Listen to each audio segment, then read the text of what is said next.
Okay, so practice test set 1 building components का सारा question इसमें रहने वाला है और बिल्डिंग कंपोनेंट्स के ना बहुत अच्छे क्वेश्चंस इसमें हैं, तो डेफिनेटली बहुत ज़्यादा कहीं ना कहीं बेनिफिट देंगे ये क्वेश्चंस। तो इनको हम वन बाय वन सॉल्व करना शुरू करते हैं, ठीक है। सो पहला क्वेश्चन है, which type of foundation is suitable for soft and compressible soil. तो options are strip foundation, raft foundation, pile foundation and pier foundation. तो कहीं पे अगर चेक करोगे ना तो आपको दिखाई देगा कि जो हमारे दो टाइप्स के फाउंडेशन होते हैं, दो टाइप के फाउंडेशन पता है किसी को कौन से होते हैं? Shallow foundation, deep foundation. कौन सा? Shallow and deep. Yes sir. Okay, good. Shallow and deep foundation तो मेनली जो आप अगर देखोगे तो ये जो फाउंडेशन की कैटेगरी आ जाती है, अगर यहाँ से देखो पाइल फाउंडेशन और पायर फाउंडेशन, तो ये किस में आते हैं, किसी को आइडिया है? यस सर, डीप फाउंडेशन में आते हैं। ठीक है, तो इसके जो आंसर होगा ना हमारा, इसका आंसर क्या लगता है, क्या होना चाहिए, कौन सा होना चाहिए? Strip, raft, pile, pier. ये तो आपके चलो दो के दो हो गए, आपके डी फाउंडेशन में आ गए। तो आपका मेन जो अब दो ऑप्शंस बचे या फिर चारों जो ऑप्शंस हैं, इनमें से आपका राइट आंसर क्या होना चाहिए, जो फाउंडेशन अगर हमने पढ़ा हुआ है उसके अकॉर्डिंग?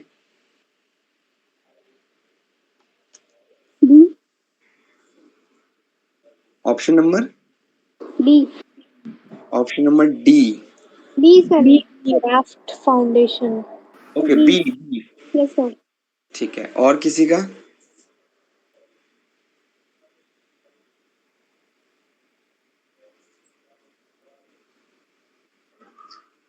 और बताओ।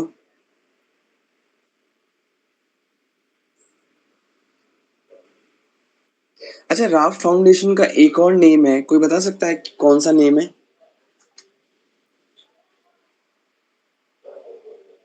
देखो राफ्ट फाउंडेशन को ना, राफ्ट फाउंडेशन को मैट फाउंडेशन भी कहा जाता है, ठीक है। अगर ध्यान देना तो राफ्ट फाउंडेशन कैसा होता है, ये इस तरह से पूरा का पूरा हमारे पास एक ये मैट बिछा दिया जाता है ग्राउंड पे। मान लो आपका ये कोई प्लॉट है, ठीक है। आप क्या करते हो, सबसे पहले नीचे फुटिंग करते हो, पूरे स्पेस में ना फुटिंग कर दी जाती है, एक कंबाइंड एक पूरा मैट बिछा दिया जाता है, एक पूरा का सारा स्ट्रक्चर में पूरे जो होती है वो पीसीसी डाल दी जाती है। देन इसके बाद इनके कॉलम्स जो होते हैं वो कास्ट किए जाते हैं। तो इसमें अलग से नहीं होता कि आप देखोगे कि यहाँ पे बीच में सॉइल दिखाई देगा, यहाँ पे आपका फाउंडेशन होगा। इसमें सारा का सारा जो पूरा हमारे पास जो साइट होता है उसका यूज किया जाता है राफ्ट फाउंडेशन में। तो right answer will be option number B, raft foundation. Next question, which of the following materials is commonly used for load bearing structure in buildings?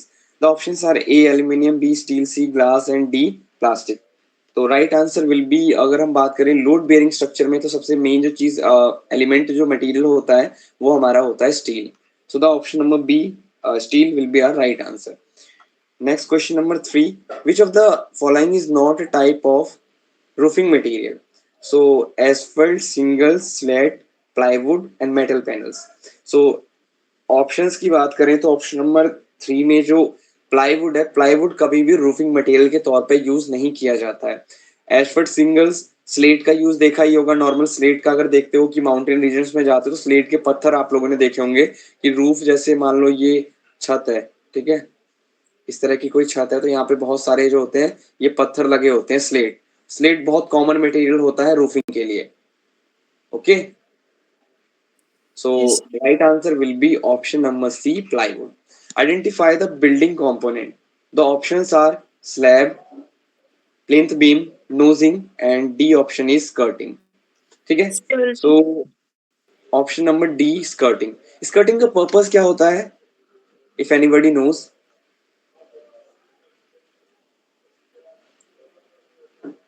What is the purpose of skirting?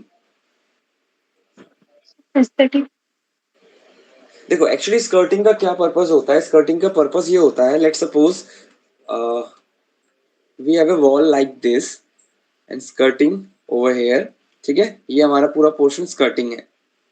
तो skirting से benefit क्या होता है कि skirting water penetration को allow नहीं करता है। लेट सपोज कि हम एक सेक्शन में देखते हैं तो ये हमारे पास वॉल है, देन ये हमारा स्कर्टिंग है। तो मान लो ये पानी है सरफेस के ऊपर, तो ये स्कर्टिंग जो होता है एक हार्ड मटेरियल होता है, ठीक है, ये हार्ड मटेरियल होता है और ये अलाउ नहीं करता कि वाटर या फिर मॉइस्चर जो है वो वॉल के अंदर पेनिट्रेट कर जाए।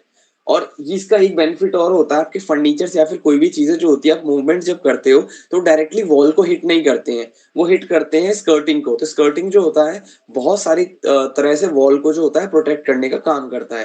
तो ये स्कर्टिंग है। आप लोगों ने देखा होगा स्कर्टिंग आप लोगों के घर में मार्बल होंगे, टाइल्स के होंगे, तो डिफरेंट मटेरियल्स की स्कर्टिंग यूज किए जाते हैं। स्कर्टिंग के लिए जनरली जो वेस्ट मटेरियल होता है हमारा, जो बचा कुचा मटेरियल होता है, हम उससे स्कर्टिंग कर देते हैं। जैसे मार्बल का वर्क किया होगा किसी के घर में, तो मार्बल अगर बच गया होगा तो उससे पूरे में स्कर्टिंग जो होती है, पूरा उसका जो पैरामीटर होता है, कह सकते हो कि पैरामीटर पूरा जो हो गया हमारे रूम का, उसके अलॉन्ग उसकी स्कर्टिंग कर दी जाती है सभी वॉल्स के, जो जनरली 50 mm या सॉरी 50 या 75 उसकी थिकनेस होती है, हाइट। ठीक है, मतलब 5 सेंटीमीटर से 7.5 या 7 सेंटीमीटर तक स्कर्टिंग की जो होती है ये हाइट होती है नीचे बेस से। ओके, क्लियर है skirting? Yes, sir. Okay, next question. What is the purpose of damp-proof course DPC in a building? The options are to provide insulation to prevent moisture rising from the ground, to support the roof structure, to enhance aesthetic appeal. Right To answer will prevent be moisture. to prevent moisture rising from the ground. Exactly. The right answer will be to prevent moisture, क्योंकि DPC जो होता है डैम्प proof course होता है। डैम्प proof course का मतलब है dampness की बात जब हम करते हैं, मतलब जो मॉइस्चर हमारे बिल्डिंग्स के अंदर बाहर से आ जाता है तो हम उसको डैम्पनेस कहते हैं। ठीक है, तो डैम्पनेस से बचाना होता है moisture rising from the ground. जो ग्राउंड नीचे से जो पानी जो होता है, मॉइस्चर जो हमारी बिल्डिंग में एंटर करता है और हमारी बिल्डिंग को खराब करने लग जाता है, उसके मटेरियल, सीमेंट, उसकी जो फिनिशिंग होती है, सबको कहीं ना कहीं डैमेज करना शुरू कर देता है। तो उसके लिए हम डीपीसी करते हैं अपने बिल्डिंग में, damp proof course. Okay, next question. Which of the following is an example of non-load bearing wall? The options are exterior wall, partition wall, retaining wall, foundation wall.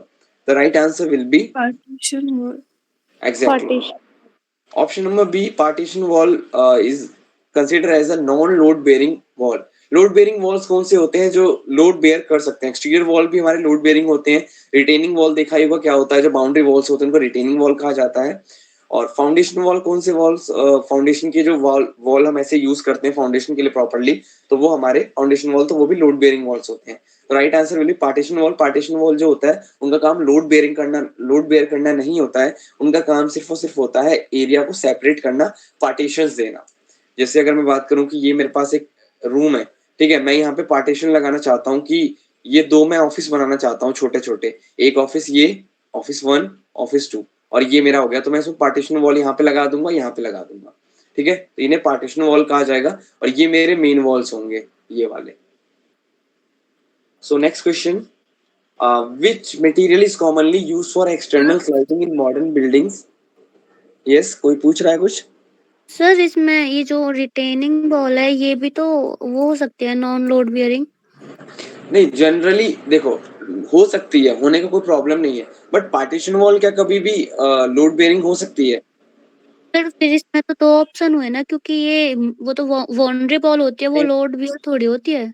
Partition wall क्या कभी load bearing wall हो सकती है? सीधा question ये बनता है। नहीं सर। तो आंसर कहाँ जाना चाहिए?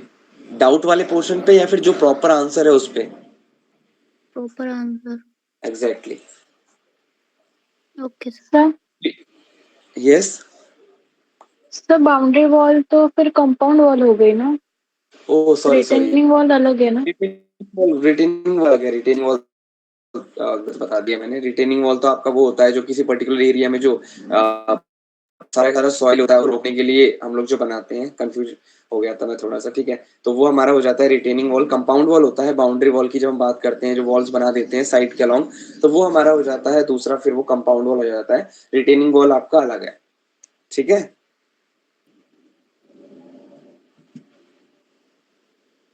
क्लियर है? अब आगे चलें। नेक्स्ट आता है, which material is commonly used for external cladding in modern buildings due to its durability and aesthetic appeal? Concrete, timber, glass and stone. Glass. Glass cladding के लिए?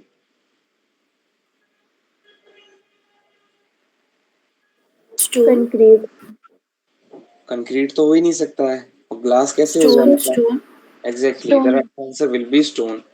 ग्लास का यूज क्लैडिंग के लिए थोड़ी किया जाता है। क्लैडिंग का मतलब समझते हो क्या होता है? एडिशनल मटेरियल लगाना किसी चीज के ऊपर। तो ग्लास नहीं होगा इसका आंसर। ठीक है, जिन्होंने भी ग्लास मार्क किया हुआ है गलत है उनका answer. Right answer will B stone. Okay okay sir. Okay, next question, identify the building component, cantilever, open terrace, canopy and shaft. Canopy. ये बिल्डिंग कंपोनेंट है आपका, तो ये क्या है बताएगा कोई? कैंटिलीवर। कैनोपी। कि कैनोपी कितने लोग बोल रहे हैं और कैंटिलीवर कितने लोग बोल रहे हैं, ओपन टेरेस कितने लोग बोल रहे हैं? कैंटिलीवर। ओके चलो, कैनोपी वाले बताओ, कैनोपी वाले कौन कौन है? कैनोपी। कैनोपी। कैनोपी। ठीक है, right answer will B canopy. Canopy क्या होता है? ये एक आपका शेडिंग की तरह ही होता है, हॉरिजॉन्टल प्रोजेक्शन होता है, जनरली हमारी ओपनिंग्स के बाहर दिया जाता है। यहाँ कैंटिलीवर का तो सवाल ही नहीं बनता ना, कैंटिलीवर प्रोजेक्शन होता है जो बिल्डिंग का एक तरह से पार्ट होता है, बट ये बिल्डिंग का पार्ट थोड़ी है। ध्यान दो, ये बिल्डिंग का तो किसी तरह से पार्ट है ही नहीं। हम जब बात करते हैं कैनोपी की, तो जैसे ये मान लो ये वॉल है, ये विंडो है आपकी, इस सेक्शन में दिखा रहा हूं मैं, ये हमारा मान लो कि हमने प्रोजेक्शन दी हुई है, तो ये this will also be considered as canopy. ठीक है, ये भी हमारा कैनोपी में कंसिडर होगा, बट ये जो प्रोजेक्शन आप देख रहे हो ये हमारा किसी तरह से कैंटिलीवर हो ही नहीं सकता है, ये हमेशा टर्म डाला जाएगा कैनोपी में। Okay sir one side support होता है ना कैंटिलीवर में तो। हाँ, वन साइड सपोर्ट होता है और दूसरी तरफ से वो बिल्डिंग से सपोर्ट, बिल्डिंग का पार्ट होता है। बट क्या ये बिल्डिंग का पार्ट है दूसरे एंड से भी? ये तो एडिशनल हमने यूज किया हुआ है ना मटेरियल, एडिशनल हमारा एलिमेंट है ये, है ना रिंकी? Okay sir. तो कंफ्यूज मत हो। Which of the following is not a type of staircase? Spiral staircase, straight staircase, cantilever, and pile staircase. Right answer will be cantilever. pile. Pile. Exactly. Pile क्या होता है?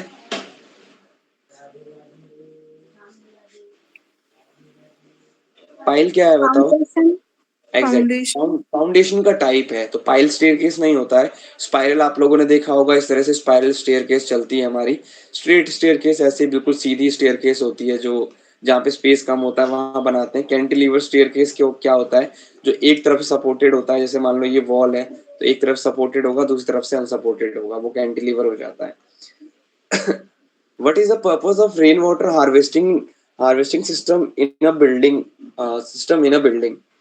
Options are to prevent soil erosion, to enhance landscaping, to collect and store rainwater for later use, to facilitate groundwater recharge.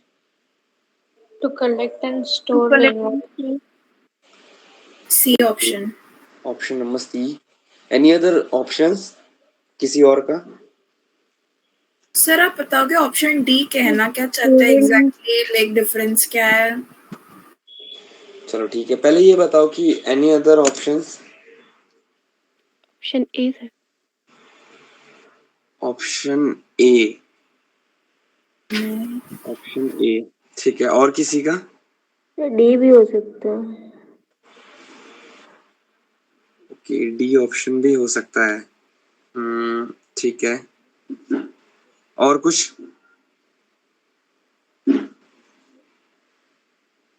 चलो ठीक sir है, ज्यादा तो सी लग रहा है, पर डी एग्जैक्टली मीन क्या करता है वो बात करते हैं।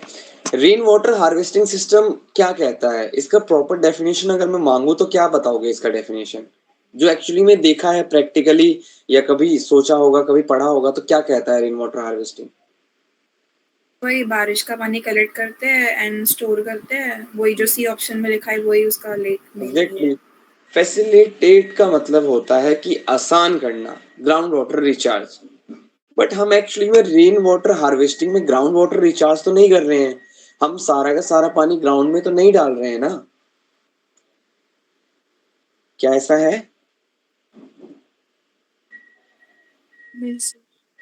इसीलिए ऑप्शन नंबर डी नहीं हो सकता है। सॉइल इरोजन तो कहीं से भी नहीं हो सकता है, लैंडस्केपिंग तो कहीं से भी नहीं हो सकता है, तो option number C, collect and store rain water. हम क्या करते हैं कि ऐसी जगहों पे जहाँ पे हमें पानी के लिए हम काफ़ी ज़्यादा सोचते हैं, अगर हम वाटर के लिए काफ़ी ज़्यादा कंजर्वेटिव हो जाते हैं, ठीक है, तो वहाँ पे मेन पर्पस होता है कि आप पानी बचाओ और उस पानी को यूज़ करो, पानी को बर्बाद ना होने दो, आप उसको ड्रेन में ना जाने दो, उसको वेस्ट ना होने दो। आप रेन वाटर हार्वेस्टिंग करो, छत से आप पाइप्स लगाओ, जो आपका एक टैंक होगा, उस टैंक के अंदर पानी स्टोर होगा, देन फ्यूचर में आप उसको यूज कर सको। ठीक है, रेन वाटर जो होता है वो वाटर का प्योरेस्ट फॉर्म होता है, इवन आप उसको ड्रिंकिंग के लिए भी यूज कर सकते हो। ठीक है, तो option number C will be the right answer. Next question, which type of glass is commonly use for energy efficient windows in building? बताइए।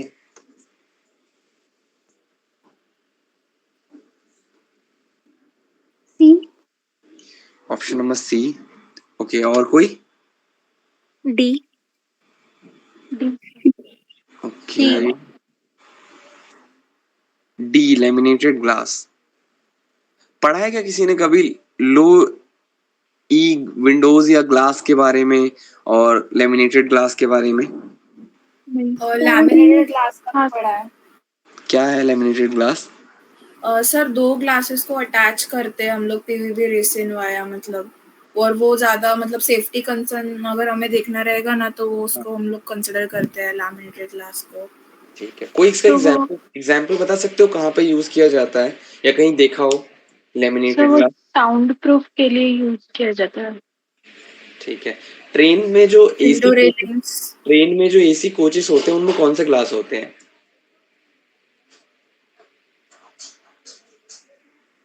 लैमिनेटेड। शायद लैमिनेटेड होते क्योंकि वो ब्रेकेबल नहीं होते। ब्रेकेबल नहीं होते हैं। और कभी ध्यान से देखा है उनमें 2 लेयर्स होती हैं और बीच में एक गैस भरी जाती है?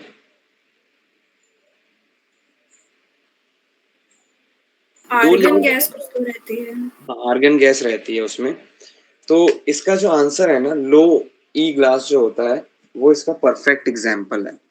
ठीक है, एनर्जी एफिशिएंट ग्लास में सबसे बेस्ट ग्लास जो कंसीडर की जाती है वो लो ई ग्लास होती है, क्योंकि इसमें क्या है कि सिंपली इसमें आप अगर देखोगे तो इसमें कोटिंग्स होती हैं, बहुत सारी इनविजुअल लेयर्स होती है, मतलब कि जो लाइक मेटेलिक ऑक्साइड्स होते हैं, आई थिंक मेटेलिक ऑक्साइड्स की ऐसे लेयर्स की कोटिंग की जाती है जो एनर्जी एफिशिएंट विंडोज मानी जाती हैं बिल्डिंग्स के अंदर, की मतलब ज़्यादा हीट गेन नहीं करती है, हीट को रिफ्लेक्ट करती है मेनली।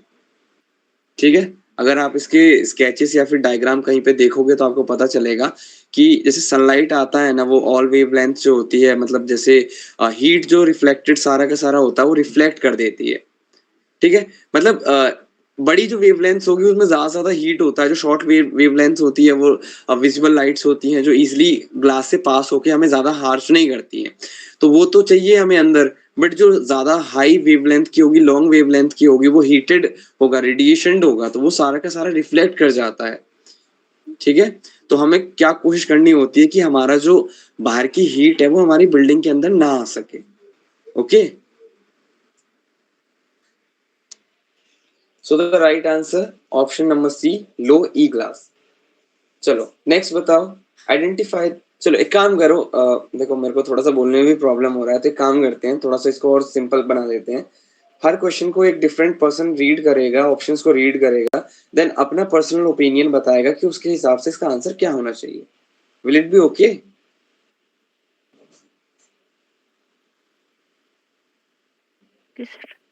Yes sir. ठीक है, starting with Vaidika, question number 12। Identify the purpose of the building components of it. A, to support the roof. B, to provide ventilation. C, to cover the underside of projection. And D, to provide structural stability.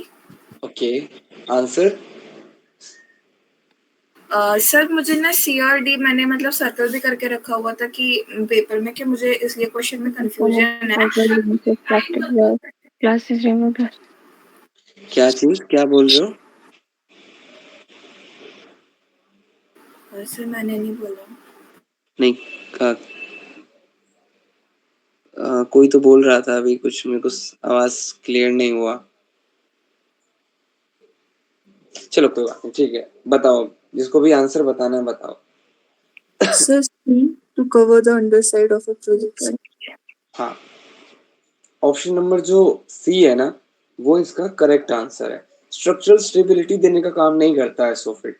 Soffit जो होता है वो underside, जो projection की जो underside होती है उसको कवर करने का काम करता है। अगर ध्यान से देखो तो ये वाला पोर्शन जो है ये हमारा सोफिट है, ये वाला पोर्शन, ठीक है। तो ये जो प्रोजेक्शन है हमारा, इसका जो अंडरसाइड है इसको सारे के सारे पोर्शन को कवर कर रहा है, ठीक है। और ये वाले आप अगर ध्यान से देखो तो इसको ईव कहा जाता है, बट ये सेम टाइम में जो अंडर साइड वाला पोर्शन होता है इसको सोफिट कहा जाता है, जो हमारी सर ये सोफिट जो है ये स्टेयरकेस वाले इसमें भी यूज होता है ना, मतलब वो हाँ, अंडर, अच्छा अभी समझा। ओके, वहाँ पे भी होती है एक टर्म सोफिट करके होती है, पढ़ाया तो होगा कृष्णा सर ने, मुझे अभी एग्जैक्टली याद नहीं है, उसमें होता है सोफिट करके,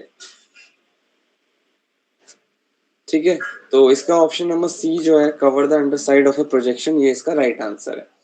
Which of the following materials is commonly used for sound insulation in buildings? Fiberglass. Fiberglass. Fiberglass, ठीक है, फाइबरग्लास राइट आंसर है। प्लाईवुड हो नहीं सकता, पीवीसी हो नहीं सकता, एल्यूमिनियम कोई चांस नहीं बनता। चलो नेक्स्ट क्वेश्चन पढ़ दो कोई।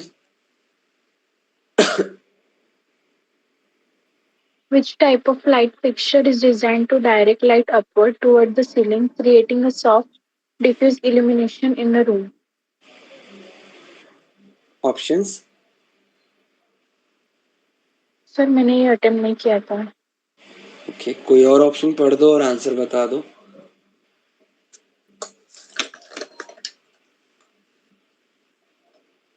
कोई भी पढ़ सकता है जिसने किया हो।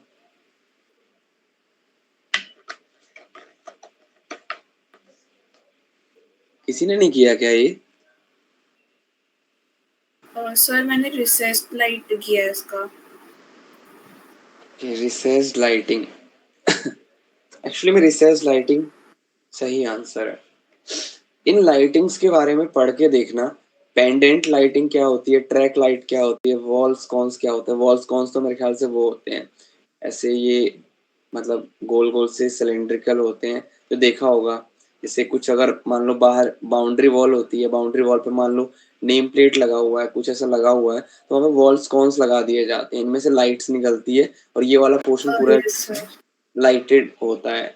रिसर्च लाइटिंग जो होती है हमारी, ये सीलिंग है ना, तो सीलिंग में ऐसे यहाँ पे लगाई जो जाती है ना, direct light upward towards the ceiling, creating a soft diffuse illumination in a room, तो इनको कहा जाता है रिसेस्ड लाइटिंग।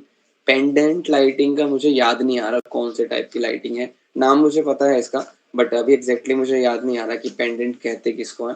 ट्रैक लाइटिंग का भी एक बार चेक कर लेना, बट राइट आंसर जो है रिसेस्ड लाइट है, ठीक है। हाँ, ये क्वेश्चन Okay. बड़ा अच्छा क्वेश्चन है। What is the primary purpose of A building envelope? To provide structural support. Okay, और answer?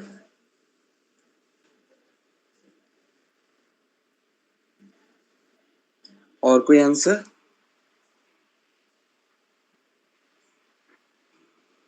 Sir building envelope term क्या है?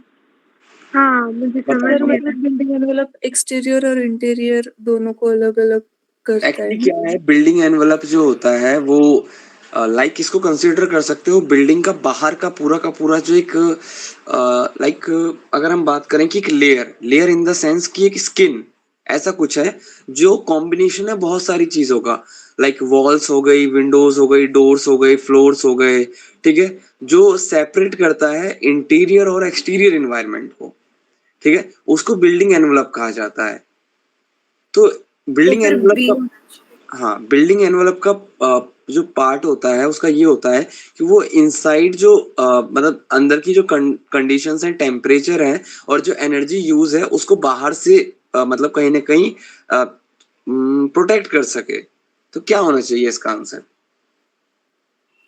to be regulate to regulate indoor temperature. Exactly, option number B जो होगा ना, regulate indoor temperature, ये इसका right answer होगा। आ गया समझ बिल्डिंग एनवलप? बिल्डिंग एनवलप पे क्वेश्चन बन सकता है जेई या फिर नाटा में, इसको पढ़ के अच्छे से रखना। इसके बारे में और थोड़ा सा, ठीक है? हाँ सर। Yes. चलो नेक्स्ट देखते हैं, 1 मिनट। नेक्स्ट क्वेश्चन इज, चलो ठीक है, नेक्स्ट क्वेश्चन कोई और पढ़ दो, वंदना। Yes, sir.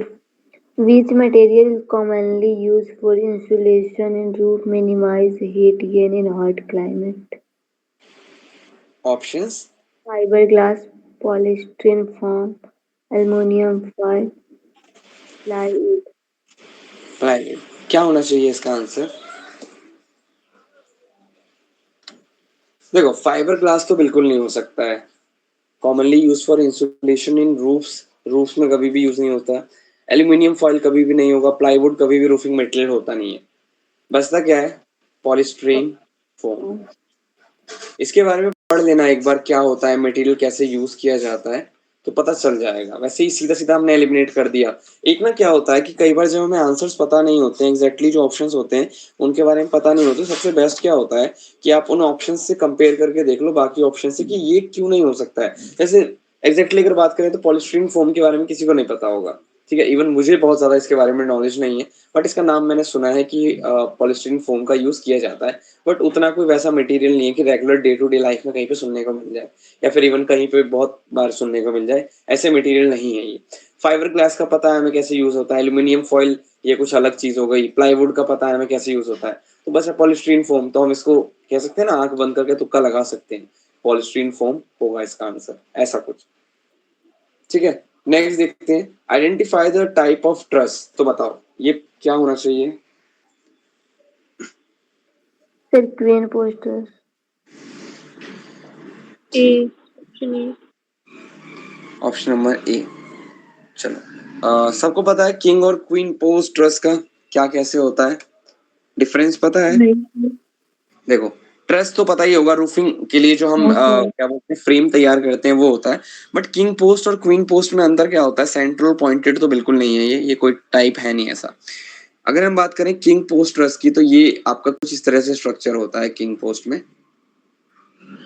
ये आपका सेंट्रल पार्ट होता है, सेंट्रल, और ये पार्ट यहाँ से ऐसे हमारा, ठीक है? इसको टाई बीम कहा जाता है। ये जो होता है ना, ये टाई बीम होता है। अगर यहाँ पे ध्यान से देखो तो ये हमारा क्वीन पोस्ट है, तो इसमें क्या होगा, इसका ढांचा जो होता है वो कुछ ये होता है ऐसा, और बीच में ये एक रेक्टेंगल बनाता है, मतलब ऐसा। ये तो हो गया क्वीन पोस्ट, और इसमें सेम वही ये चीज, ये हो गया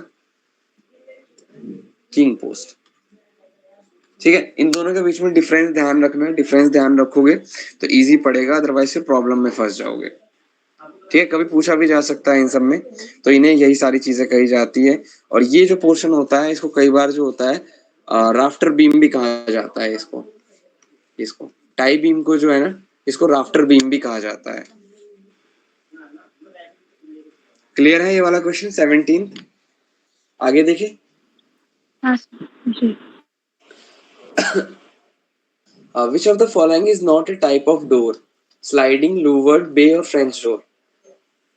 bed C.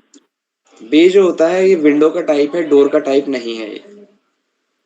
Which component of a building is responsible for distributing electrical power to various circuits within the building? Circuit breaker, junction box, distribution board, and option number D, power socket. Distribution board. Exactly. Distribution board से हमारा जो responsible होता है distributing electrical power to various circuit, वहीं से सारा का सारा डिस्ट्रीब्यूट किया जाता है। चलो अब आ गया बड़ा इंटरेस्टिंग चीज, situation judgement questions for better understanding. So the question number 20 says you are designing window of a resident for a building situated in a noisy urban area। जहाँ पे बहुत ज्यादा शोर शराबा होता है, तो वहां पे आप एक विंडो डिजाइन कर रहे हो। Which type of glass would you specify to minimize external noise transmission into the building while still allowing natural light to enter? The options are tempered glass, float glass, low E glass or delaminated glass. Laminated. Exactly, the right answer will be laminated glass। अभी हमने बात की थी इसकी, जो ऐसा glass जो बाहर की साउंड प्रूफ, जैसे ट्रेन्स में देखा होगा कि बाहर जितना भी शोर शराबा होता है, कभी स्लीपर कोच और जो उसका एसी कोच होता है उसको कंपेयर करके देखना। स्लीपर में बहुत सारी आवाजें, बहुत सारा नॉइज आता है, बट एसी कोच जो होता है बहुत स्टेबल होता है और बहुत शांत होता है। तो उसमें जो यूज किया जाता है वो लेमिनेटेड ग्लास का यूज किया जाता है। Next question, you are over, चलो ये वाला क्वेश्चन भी पढ़ दो रिंकी।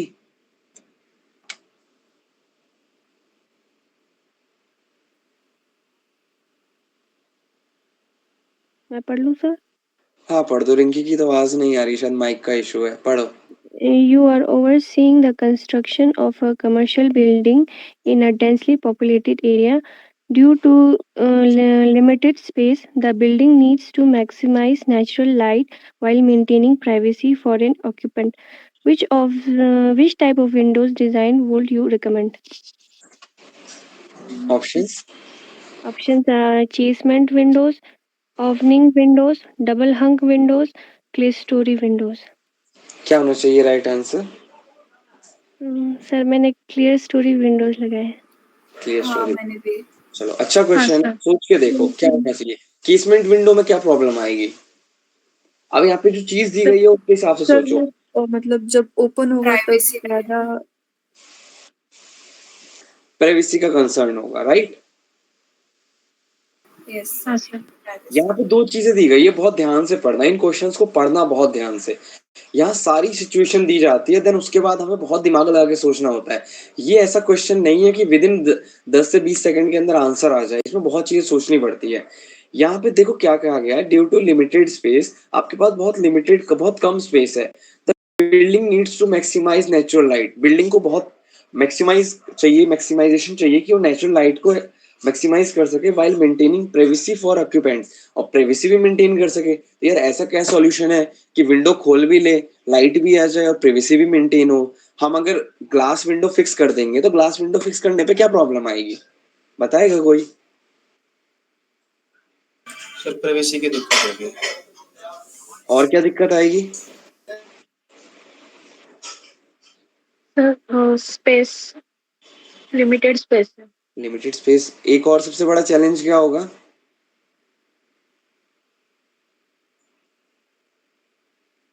इंपॉर्टेंट है वो मैं सुनना चाह रहा हूँ, बताओ। एक और चैलेंज क्या होगा, बताया नहीं अभी तक किसी ने। अगर हम ग्लास विंडो को फिक्स कर देते हैं, वो ओपन नहीं हो सकता। क्या नहीं होगा? मतलब हमें जो बाहर खोलना होगा विंडो तो हम खोल नहीं सकते। एग्जैक्टली तो उससे Natural light। हाँ नेचुरल नहीं, नेचुरल लाइट तो आ जाएगी। नेचुरल लाइट में क्या प्रॉब्लम है? ग्लास से नेचुरल लाइट तो आएगी ना। क्या प्रॉब्लम क्या होगा फिर? सर वेंटिलेशन अच्छा नहीं होगा। वेंटिलेशन नहीं हो सकता है। जब मैंने बात की है फिक्स्ड, अगर मैं ग्लास फिक्स कर देता हूँ तो वेंटिलेशन नहीं हो सकता, क्योंकि खोल ही नहीं सकते उसको। तो आपको एक ऐसी विंडो देखनी है जिसको आप खोल भी सकते हो, मतलब खोलने का तो ऐसा कुछ यहाँ पे है नहीं, वेंटिलेशन की बात नहीं कही गई है। यहाँ पे कहा गया है कि आप उसको मैक्सिमम नेचुरल लाइट आप ले सको, और साथ में आपको सॉरी प्राइवेसी का भी प्रॉब्लम ना हो। तो आप ऐसा कुछ देखोगे कि प्राइवेसी का कोई ऐसी दिक्कत ना हो जहां से और लाइट भी आ सके। तो केसमेंट विंडो के साथ प्रॉब्लम कि आपको खोलना पड़ेगा, बंद करना पड़ेगा, तो इससे प्रॉब्लम है। ऑनिंग विंडो के साथ भी वही चीज है, डबल हंग विंडो के साथ भी वही चीज है। क्लियर स्टोरी विंडो एक ऐसी विंडो होती है जो जनरली, जैसे बात करी जाए, ये हमारे पास मेन एक मान लो विंडो है, ये मेन रूफ है हमारी, ठीक है, ये हमारे पास सब फ्लोर है। तो हम यहाँ पे क्लियर स्टोरी विंडो इंस्टॉल करते हैं ये, ताकि प्रॉपर अमाउंट ऑफ लाइट हमारे इंटीरियर्स के अंदर आ सके, ठीक है। तो ये हमारा क्लियर स्टोरी विंडो हम यहाँ पे लगा देंगे। क्लियर स्टोरी विंडो, इससे क्या होगा कि प्राइवेसी का भी प्रॉब्लम नहीं होगा, कोई देख भी नहीं सकता यहाँ से। अब चाहे तो यहाँ से कौन देखेगा कि अंदर क्या है क्या नहीं है, और साथ में लाइट भी आती जाएगी। तो हम यहाँ पे प्रेफर करेंगे कि हम यहाँ पे क्लियर स्टोरी विंडो को इंस्टॉल करें। Okay clear? Yes. Okay next question देखते हैं। ओके नेक्स्ट 22, मारिया इसको रीड करो ऑप्शंस के साथ।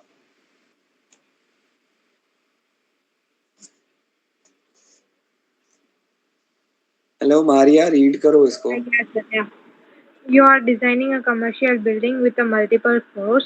which type of staircase would you choose to optimize space utilization while maintaining an aesthetic pleasing design? A. Spiral staircase. B. Straight staircase. C. L-shaped staircase. D. U-shaped staircase. मैंने L-shaped staircase लगाया है. Okay, L shaped. कोई question को समझा के right answer बता सकता है इसका एक्सप्लेनेशन के साथ में? I want explanation as well कि ये आंसर क्यों होना चाहिए. बहुत इजी क्वेश्चन है. सर देखो sir, spiral and straight staircase के लिए तो ज्यादा एरिया चाहिए रहेगा पहले तो, एंड वो बोल रहे कि ऑप्टिमाइज स्पेस थोड़ा यूटिलाइज करके चीजें करनी है. स्पाइरल पे कमर्शियल बिल्डिंग में उतना अपीलिंग नहीं रहेगा, तो बच्चा L shaped and U shaped, तो उसमें से एलिमिनेट करके. सर यू शेप होगा, मल्टीपल फ्लोर्स है.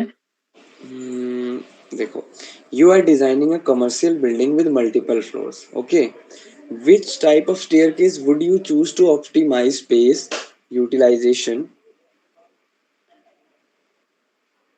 while maintaining an aesthetically pleasing design? यहाँ पे एक चीज अगर देखो तो ये ना गलत वे में सोच रहे हो तुम लोग. पता कर क्या रहे हो? यहाँ पे लिखा गया है which type of staircase would you choose to optimize space utilization. इसका क्या मतलब समझ में आ रहा है कि स्पेस ज्यादा लेना है या फिर कम स्पेस में काम चलाना है? कम स्पेस में, कम स्पेस में, राइट? एक बात बताओ, यू शेप्ड स्टेयरकेस जो होती है वो कितना स्पेस लेती है? ये स्टेयरकेस ये चलती है यू शेप, ज्यादा ले गई ना स्पेस, मोर. ठीक है, ठीक है. यू शेप नहीं हो सकता. एल शेप क्या होती है? L shape. कभी कमर्शियल बिल्डिंग में एल शेप स्टेयरकेस देखी है किसी ने? मैंने तो नहीं देखा है. पर्सनली बताऊं तो मैंने कभी नहीं देखा है कि कमर्शियल बिल्डिंग के अंदर एल शेप स्टेयरकेस हो. एल शेप स्टेयरकेस जनरली कहाँ देखा है? किसी ने देखा है? बहुत लोगों ने देखा होगा ये.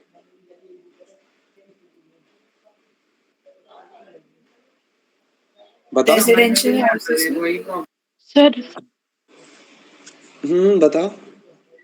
हाँ सर, रेसिडेंशियल हाउसेस में. एग्जैक्टली, रेसिडेंशियल्स में होता है जहाँ पे स्पेस का प्रॉब्लम होता है. जनरली देखा होगा क्या करते हैं लोग कि यहाँ से ना लोग ऐसे स्टेप्स दे देते हैं और ये ऐसे ऐसे कर देते हैं ऐसा कुछ, और यहाँ पे ना गाड़ी पार्क कर देते हैं लोग लाके. जनरली घरों में देखा होगा कि 100 स्क्वायर मीटर 150 स्क्वायर मीटर के जो घर होते हैं वहां पे ऐसे ही करते हैं लोग कि बाहर यहाँ से एंट्री दे दी इन्होंने, यहाँ से एंट्री कुछ दे दी और यहाँ से स्टेयरकेस ऐसे चढ़ा दिया इन लोगों ने, और ऐसे लोग ऊपर जा रहे हैं और यहाँ पे गाड़ी भी इन लोगों ने आराम से पार्क कर ली. देखा होगा ना ऐसा कुछ जनरली घरों में. यस. ये एक्चुअली ये कॉन्सेप्ट होता है एल शेप्ड स्टेयरकेस का. स्ट्रेट स्टेयरकेस क्या? स्ट्रेट स्टेयरकेस कभी रेकमेंड करोगे क्या कि कमर्शियल बिल्डिंग में आप स्ट्रेट स्टेयरकेस यूज कर लो? बिल्कुल ऐसा लगेगा कि बिल्कुल बंदा ऊपर ही जा रहा है, कहीं उसको लैंडिंग नहीं मिल रहा, कुछ नहीं मिल रहा. कभी किसी को रेकमेंड करोगे ये चीज कि भाई आप एक काम करो, आपकी रेसिडेंशियल बिल्डिंग है, इवन आपकी कमर्शियल बिल्डिंग है, आप इसको यूज कर लो? वो कब रेकमेंड करोगे कि आप इसको यूज कर सकते हो?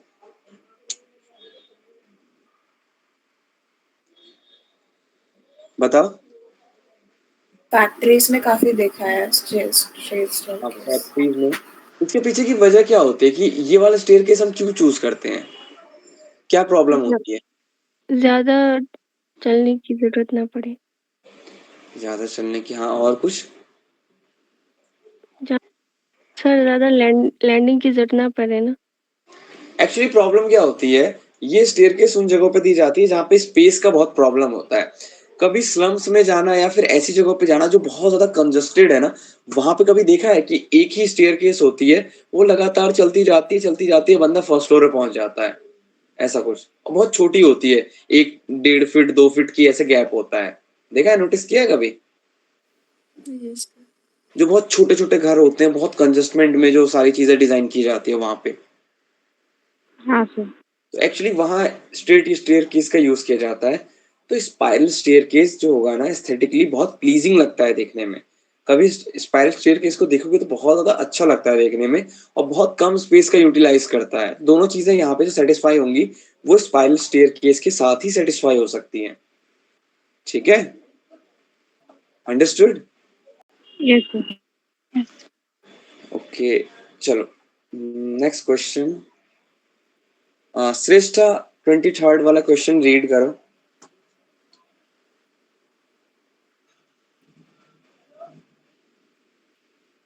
Yes, sir. PDF file. Hello, You are selecting exterior हाँ ठीक, cladding. Sir, am I audible? या Audible. You are selecting exterior cladding materials for a building located in a coastal area with high humidity and salt exposure. Which material would you choose to withstand these environmental challenges? A. Timber. B. Brick. C. Vinyl siding. D. Fiber cement. So the right answer will be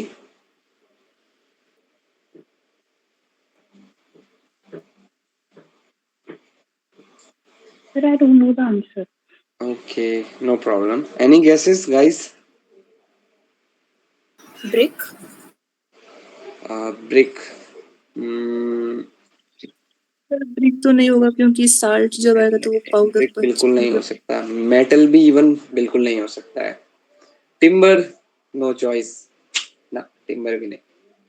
vinyl siding. Fibre The right answer will be option number B, fibre cement. वो क्या होता है? Fibre cement मैंने पढ़ाया था, किसी को याद है? फाइबर रिइंफोर्समेंट पढ़ाए थे मैंने। उसमें किस चीज के फाइबर्स यूज किए जाते हैं याद है किसी को?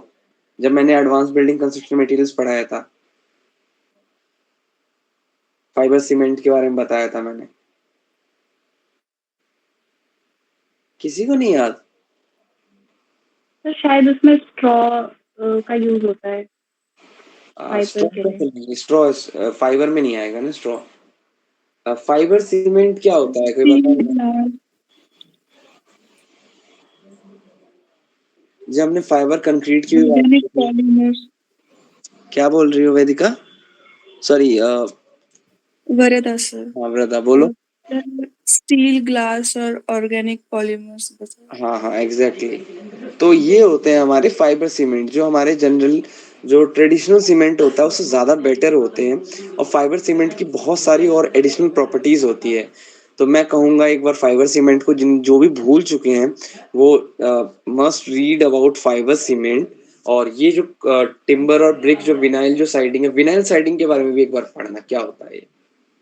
टिम्बर और ब्रिक तो कोई चांस नहीं है कोस्टल एरियाज में हाई ह्यूमिडिटी और सॉल्ट एक्सपोजर में टिम्बर और ब्रिक का कोई यूज का। तो ऑप्शन जो हमारा बचता है वो फाइबर सीमेंट ही बचता है। नेक्स्ट क्वेश्चन देखते हैं, क्वेश्चन नंबर 24। सो 24 कौन रीड करेगा? दीपांशु तुम कर दो ये वाला read. Okay, sir. You are designing a building in a region prone to a heavy rainfall and flooding.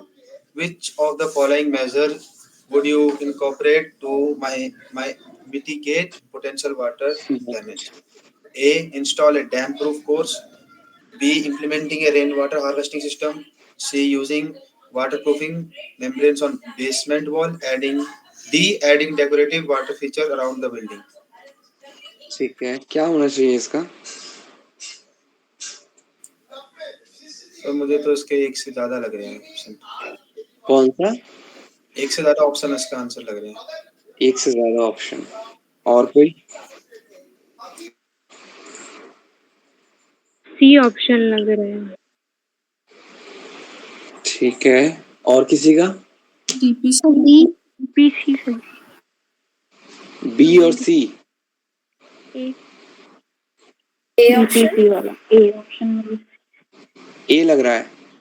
Yes sir. सब मेरे को तो तीनों लग रहे हैं एबीसी। बी का तो कोई चांस ही नहीं है, बी का कोई चांस नहीं है। Sir, A. Option number A, installing a damp proof course.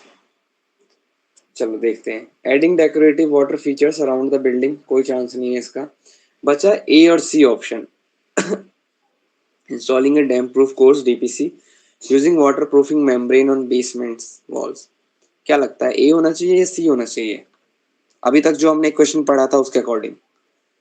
Sir DPC जो होता है वो प्लिंथ लेवल पे ही होता है, तो सी भी उसमें ही आ जाएगा। सर मेरे हिसाब से सी होना चाहिए, क्योंकि फ्लडिंग भी है ना, और फ्लडिंग मोस्टली मतलब वो बेसमेंट वॉल्स पे अफेक्ट करेगी। बहुत ज्यादा डैमेज कर सकता है।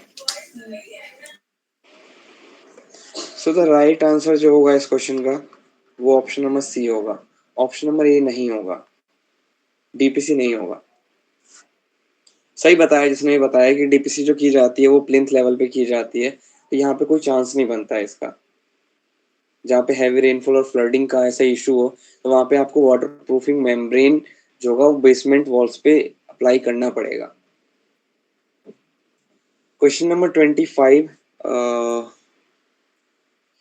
कौन पढ़ेगा? 25 चलो हिताक्षी पढ़ दो इसको। Yes, sir. You are retrofitting an existing residential building to improve its energy efficiency. Which of the following window upgrades would you prioritize to reduce heat loss during winter months while allowing ample daylight? Daylight, ठीक है। कोई options?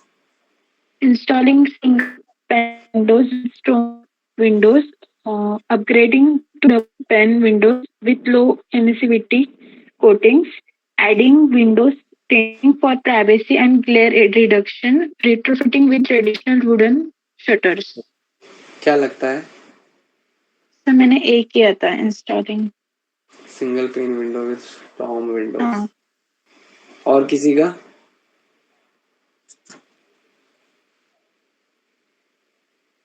और कोई बताएगा जिसने इस question को attempt किया हो?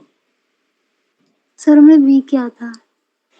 नहीं किया, ठीक है। और बी कोई? किया था सर बी किया था हमने।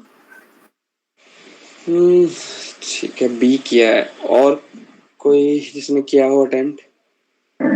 सर सी।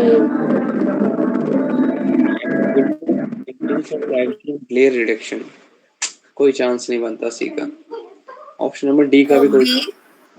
B option number B right answer है इसका। Upgrading to double pane windows with low emissivity low E coatings.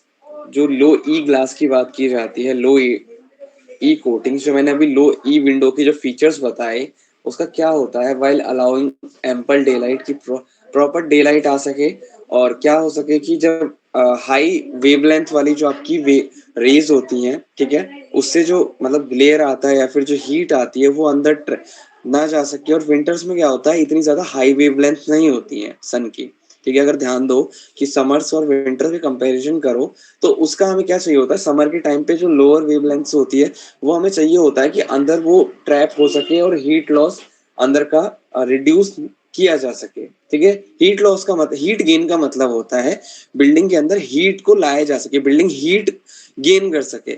और हीट लॉस का मतलब होता है कि बिल्डिंग हीट को जो है वो लॉस ना होने दे, बिल्डिंग के अंदर जो भी गर्माहट है वो किसी तरह से हीट लॉस नहीं होना चाहिए। तो आपको एक सर्टेन टेम्परेचर, एक सर्टेन इन्वायरमेंट चाहिए होता है विंटर्स के टाइम पे। तो यहाँ पे कहा गया है retrofitting an existing residential building to improve its energy efficiency. Answer हमारा यहीं पे निकल गया था, इसी पॉइंट पे। जब इन लोगों ने एनर्जी एफिशिएंसी की बात कर दी थी ना, तो एनर्जी एफिशिएंसी की बात करते ही हमें पता चल गया था कि लो emissivity low E coatings answer होना चाहिए था।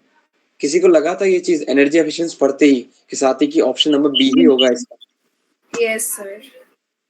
ठीक है, तो आंसर एक्चुअली इसमें गिवन होता है कंडीशन के हिसाब से ना, आंसर भी दिया हुआ होता है, पहचानना होता है बस, हमें ज्यादा कुछ नहीं करना होता, बस हमें आंसर निकालना आना चाहिए। बहुत इजी क्वेश्चंस होते हैं ये, ठीक है। तो इसी के साथ क्वेश्चंस होते हैं खत्म। और चलो, अच्छा लगा इन क्वेश्चंस को हमने किया। अब ये बता दो किसी को किसी चीज में डाउट है 25 क्वेश्चंस तक में तो पूछो, अदरवाइज फिर हम आज के लिए क्लास को एंड करें।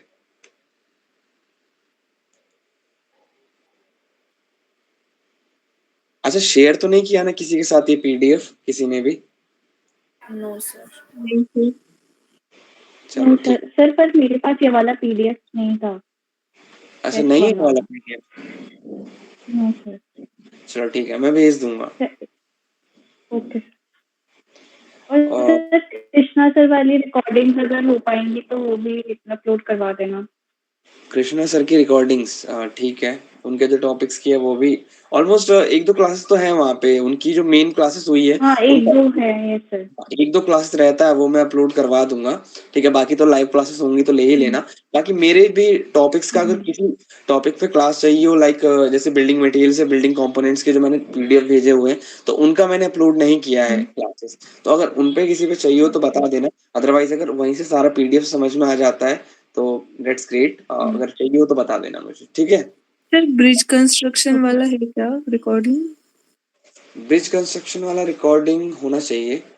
1 मिनट रुको देख लेते हैं। वो पीडीएफ पे समझ नहीं आ रहा है। रुक जाओ देखते हैं।